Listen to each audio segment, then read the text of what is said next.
Hello and welcome to today's vlog.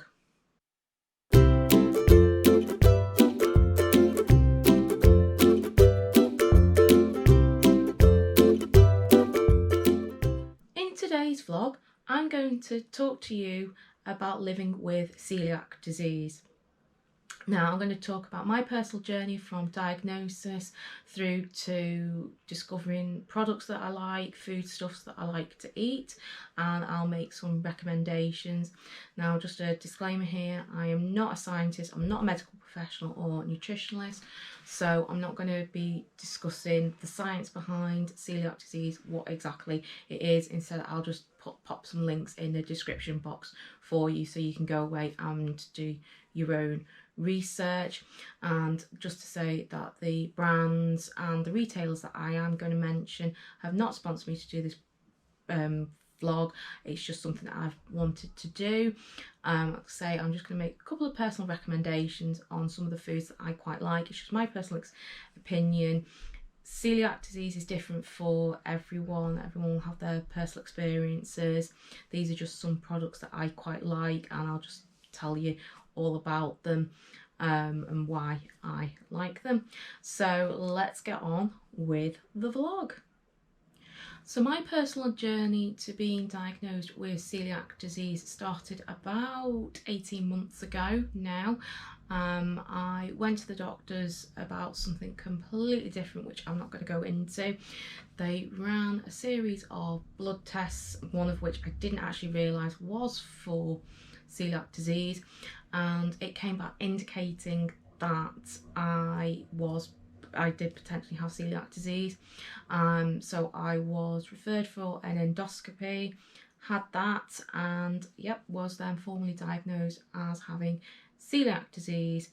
I then had to go to a nutritionist, a dietitian, to discuss celiac disease, and they gave me some recommendations on what to do. I then had to go back to my GP to set up my prescription.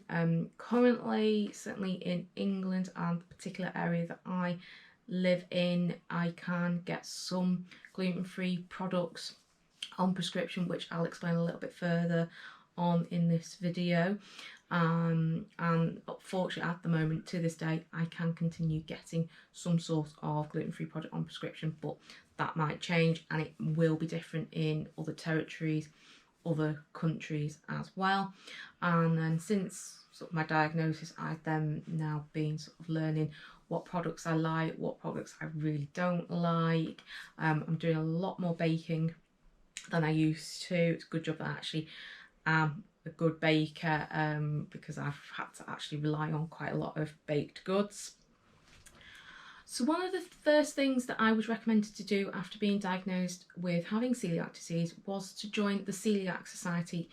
Now this is a UK based charity, so there might be other charities in other territories or in other countries. Basically with the Celiac Society, there's a couple of apps, one of which is a food barcode kind of app thing that you, once you're signed in, you can then scan barcodes and it'll tell you whether if they've got that food type on the database, whether it's safe for you. Say at the top, like I said at the top of this, I'm not going to go into the science of this. I'm not going to actually discuss what you need to look out for and stuff. This is just about the products I like.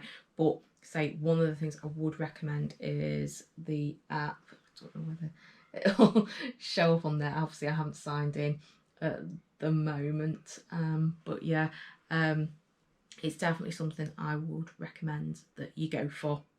Okay, so the first product that I would recommend that you get is something that you should be able to get on prescription. Well, certainly personally I can get hold of it on prescription, but you can also buy it in some supermarkets. It's by a company called Javella, and it's the white mix.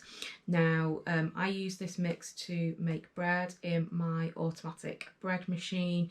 I also use it to make scones as well. That's really all I've actually used it to use so far. There's so many recipes on the Javella website that you can use your mix with. say I get some of this on prescription, and it's really useful to have because I go through quite a lot of bread. And I use my Panasonic bread machine with this on the gluten-free setting. When I first started using the bread mix about, gosh, it'll be coming up for 12 months ago now, not far off, I used an old bread maker that my aunt and uncle kindly gave me that used to be my nan's many years ago. Unfortunately, with it being quite an old one, it didn't have the gluten-free setting on it, so the bread didn't quite come out right. So I would recommend getting a bread maker that has got a gluten-free setting, because there's one particular stage in the process that it doesn't need over a normal loaf of bread. But I definitely really recommend this. I can make so many products out of the mix. They also do, I think, a whole wheat mix as well, but I always get the white one. I just prefer it. There are other brands available, but out of the ones I tried, I much prefer the Javella one. So the next thing I'll talk to you about is pasta. Now, this did take me quite a while to work out which particular brand or retailer that I actually liked pasta from, but now that I've actually settled on, it'd be all I'd use. I tried Tesco to start off with, because they at the time were one of our main supermarkets. I also tried Morrison's, but then eventually I actually settled on Asda pasta. It's quite nice. Admittedly, it does need to be salted, but I quite like my food quite salty, so that was quite fine. And with spaghetti, I do find that you really have to keep stirring it as well. You can't just get it in the pan, let the water boil and go away for 10 minutes while it cooks. You do have to keep stirring it because it does stick together. But I don't actually have the spaghetti that often. What I usually get is either this is the penne one, or I'll get fusilli as well, which is the twist, and both are absolutely fine. Penne, I think, like normal pasta, it does stick together a little bit, but again, like spaghetti, if you just keep stirring it. And I actually, strange as it sounds, I actually quite like eating it plain, just with a little bit of salt on it to season, but it's quite nice. I also quite like the lasagna sheets as well. I found that they cook quite well as well, and there's no weird aftertaste. It does look slightly different. It's got a more yellow colour to it than normal pasta, but that's actually quite useful for myself and my husband for when I'm cooking. It means I can tell our pastas apart, because my husband doesn't follow a gluten-free diet, so it is quite useful to tell them apart. Another pasta I quite like as well is from Marks and Spencer's. It's quite a nice one. I tried that last year, and yeah, it's quite a nice one to have as well. And another one that I'm waiting to try is from Dove's Farm. I haven't tried that yet, so that's still, we'll see how we get on with that. So at this stage, certainly I recommend pasta from Asda. Now, if you like me, you'll like a Sunday roast, and if you also like me, you'll also like a little bit of sage and onion stuffing with your Sunday roast, whether that's chicken, turkey, or even beef or lamb. Now, I really worried when I got diagnosed with celiac disease that I wouldn't be able to eat stuffing again, because I absolutely love it and always have done since I was a child. But fortunately, I was able to find a couple of gluten-free options. I found one at Tesco.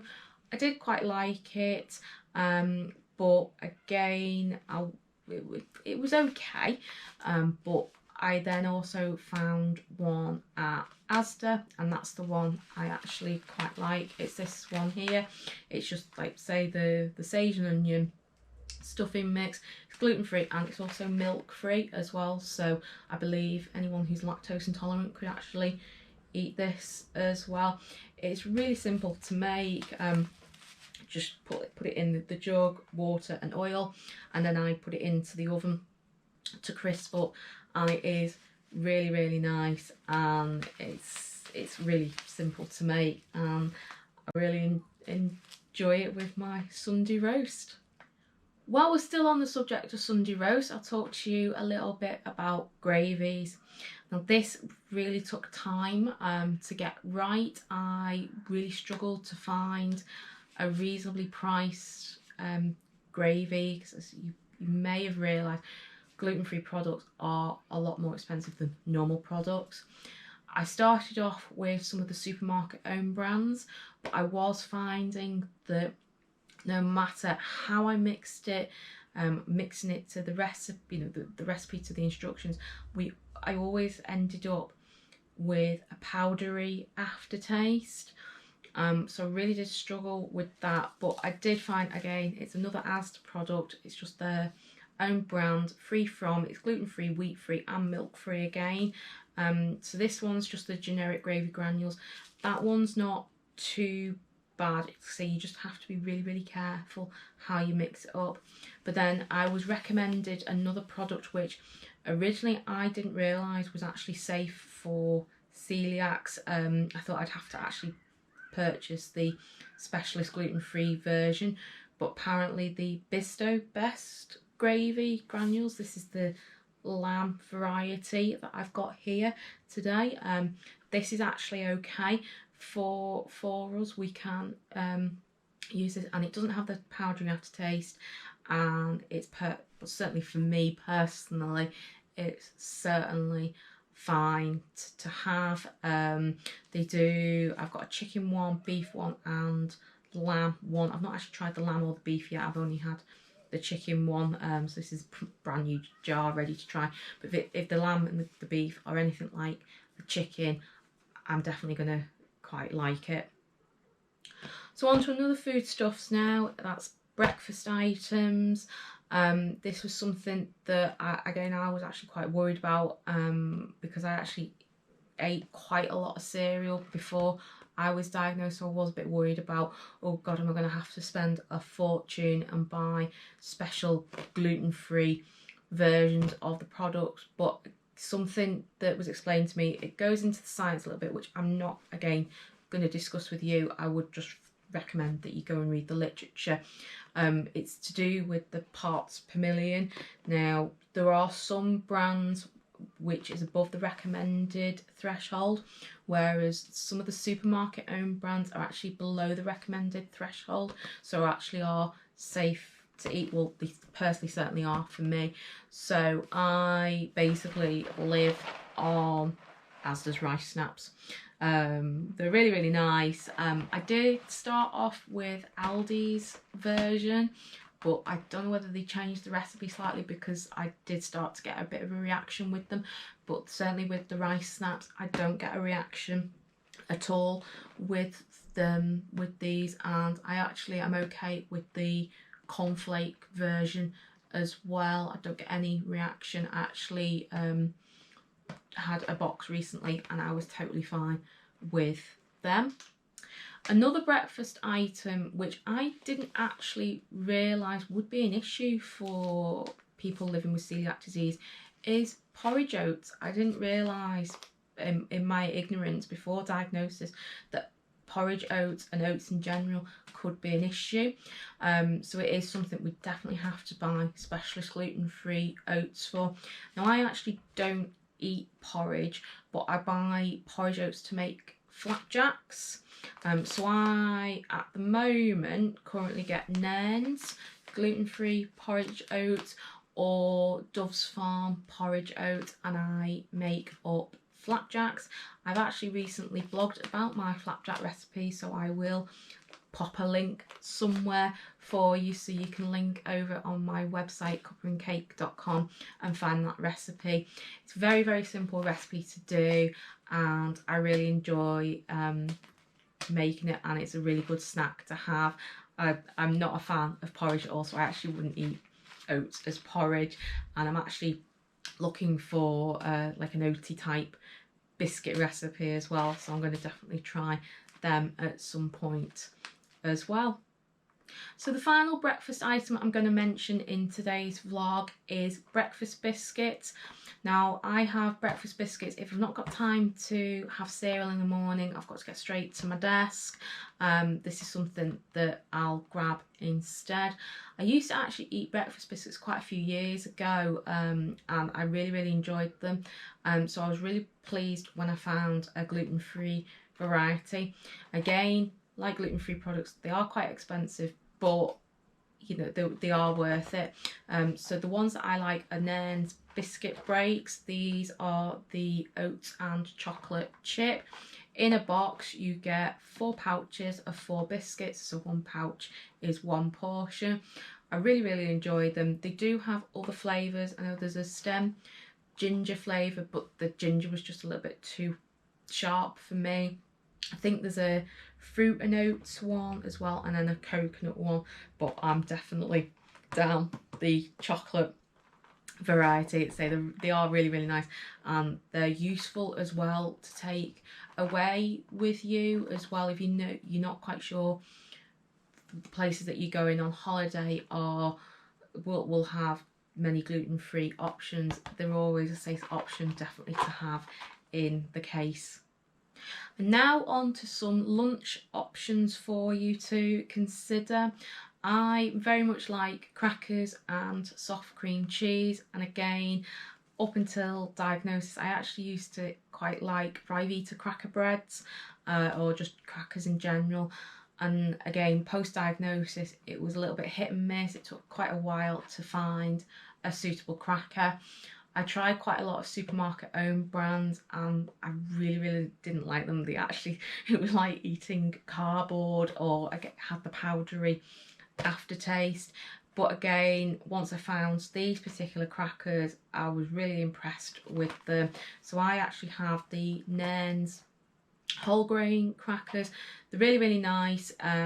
In these particular boxes you get 4 packs. I think there's about 5 little round crackers in each pack. I probably have 2 per sitting, so I use just a low fat soft cheese with them. They're really nice. They do break a little bit easy when you bite into them, but they are really nice. They do other varieties of crackers as well, but I'm definitely a fan of the whole grain crackers. And still on the theme of crackers, I've got 2 new products which I haven't actually tried yet because I think they are actually new to the market. Again by Nairn's. They are the gluten-free flatbreads. So we have the one with rosemary and sea salt, and then I have the caramelised onion as well. I haven't actually tried these yet. I've just had these on our recent grocery delivery, so I'm actually looking forward to giving these a try as an alternative to the whole grain crackers. On the box it says you get 2 pouches of 6 flatbreads, so again I probably would have 1 pouch per lunch sitting, so we'll definitely give them a go very soon. Yeah.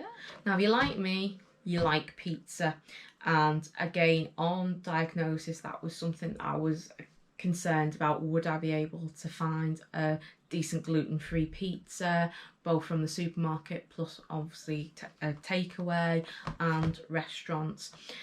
With the supermarket pizzas, again it was a little bit hit and miss. I tried one from one supermarket and it was gluten-free and lactose free, so the cheese was just, oh, it was horrible. So again I really struggled with that, but I was recommended this particular product and I really like it. It's the Goodfellows gluten-free margarita. Now I actually only like margarita pizza, so that's fine for me. I really like it. Again, it's quite expensive. I'm not sure. I want to say about £3 maybe, but the price probably will vary per supermarket. But it's really nice, simple obviously to cook. It says it's free from artificial colours and flavours. Obviously the nutritional value is not brilliant, but it's fine for me. I really like it. In takeaway pizza, my favourite definitely has to be Pizza Hut. Really like it, and the way it's done, it's rather than on a round base, it's done on like a rectangular base, and it's not cut by the restaurant either, which, you know, that's ideal for me, because then I know then that there's not been any cross contamination with the pizza cutter. And I know that when it comes, the box will have a sticker on it that says it's gluten free, but also it's on a different shaped base, so it'll definitely be a gluten-free base.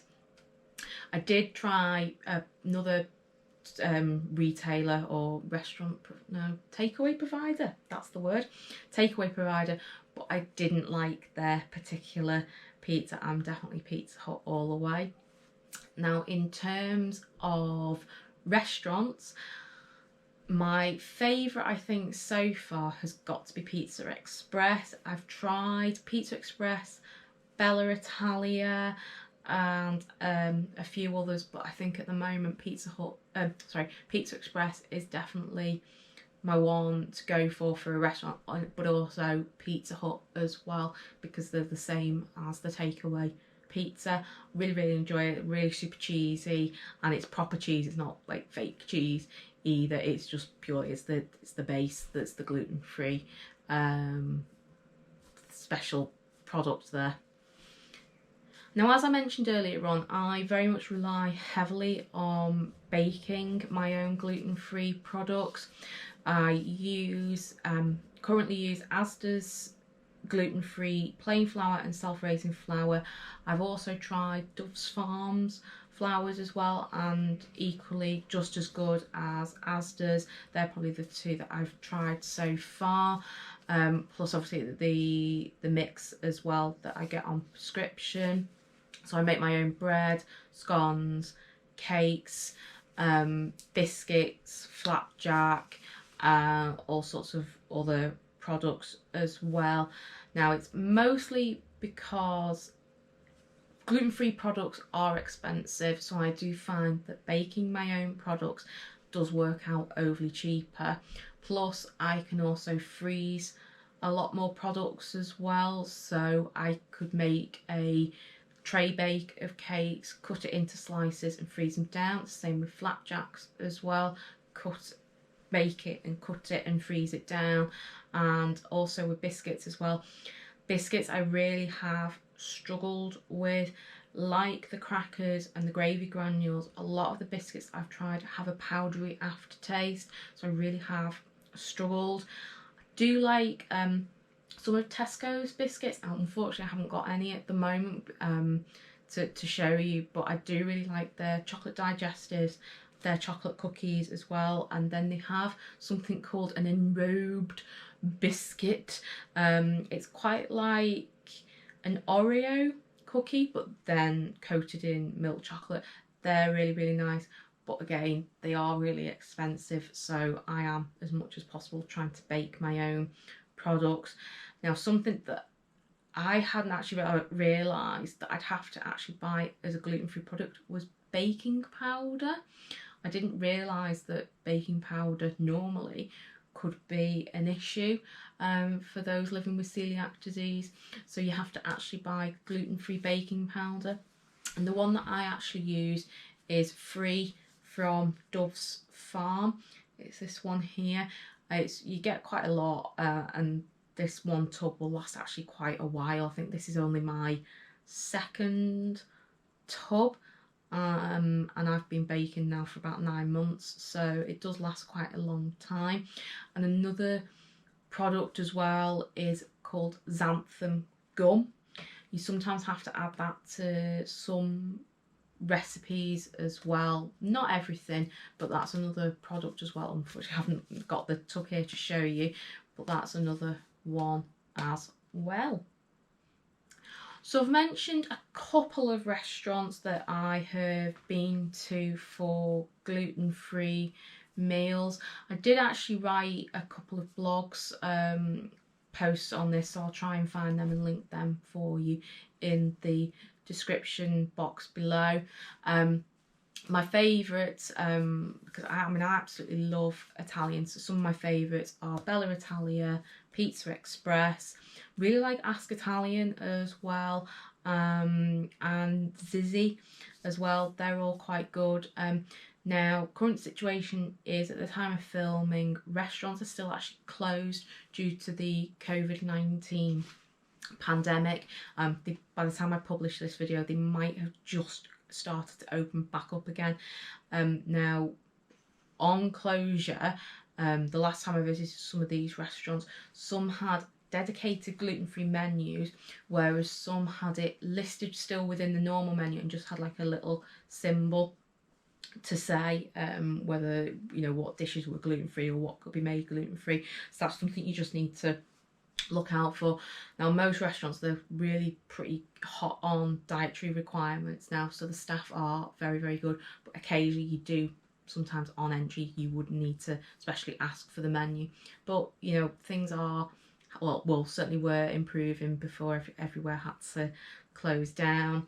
Some places I've been on holiday, I've really struggled with gluten-free options. Some places are really, really good. Another thing that you need to watch out for is like chip shops. Now some say, oh yes, they're gluten-free, but then when you actually question them, when you dig down into it, they're not actually using a dedicated fryer. Or they're saying, oh well, it's gluten-free on such and such a day, but well, they've not actually physically changed the oil from the day before, so they might actually not be gluten-free. So that's something to watch out for.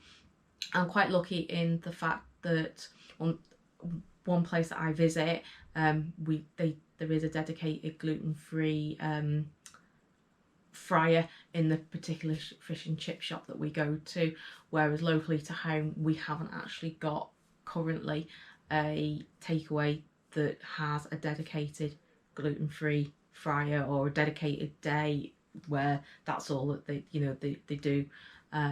So that's something that I'm hoping in the future might be improved upon. So as you can tell from what I've discussed so far, I mainly shop at Asda. That's just because that's one of our local supermarkets, and I found that quite a lot of their products are really, really nice. Tesco, they have some really nice products as well, and Morrison's do as well. Another supermarket that we shop on a regular basis is Aldi, but with them, I don't think I have actually seen a store where they've got a dedicated section for gluten-free, whereas the other mainstream supermarkets do. So I have really struggled with Aldi, so fingers crossed in the future they might improve. Now, one retailer that has been really, really good for many years is Marks and Spencer's.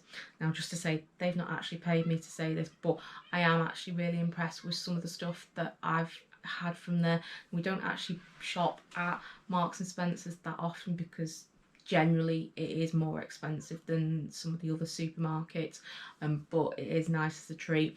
Now, thanks to my aunt and uncle last year, they treated me to the steak pie, and that was absolutely lovely, and I've had that a few times as a treat. Another thing they treated me to was the Millionaire shortbread, and they are absolutely divine. I fully recommend that you give them a go. I think they come in a pack of 4, nice little bite-size treat, so they're really, really nice.